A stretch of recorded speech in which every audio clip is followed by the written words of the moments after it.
Peterloo massacre happened on the 16th of August 1819 at St Peter's Field, Manchester, England. In the 18th and 19th centuries, Parliament was very corrupt.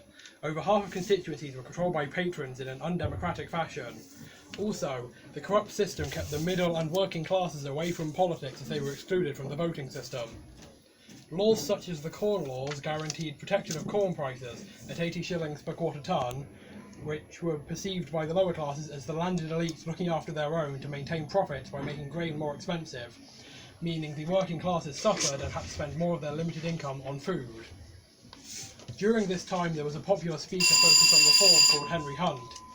He was a middle-class landowner who believed in male suffrage and resented the current political system. He did speeches across the country, travelling a lot. He was invited to speak in St Peter's Field and, although reluctant at first, accepted and made his way there.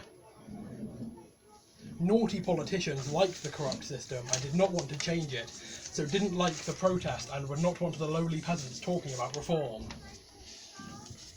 In St Peter's Field, there were 60,000 to 80,000 protesters gathered to listen to the speakers at the event, mainly Henry Hunt.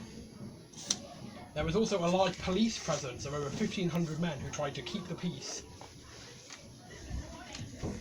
The cavalry were ordered to disperse the protesters by those pesky politicians, so charged at them and arrested the speakers, organisers and reporters.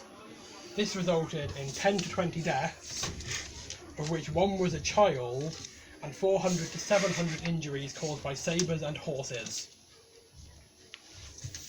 One of the speakers escaped to London and wrote about the massacre in Manchester in a newspaper. Another wrote a report and sent it to the editor of the Times, who then published the story.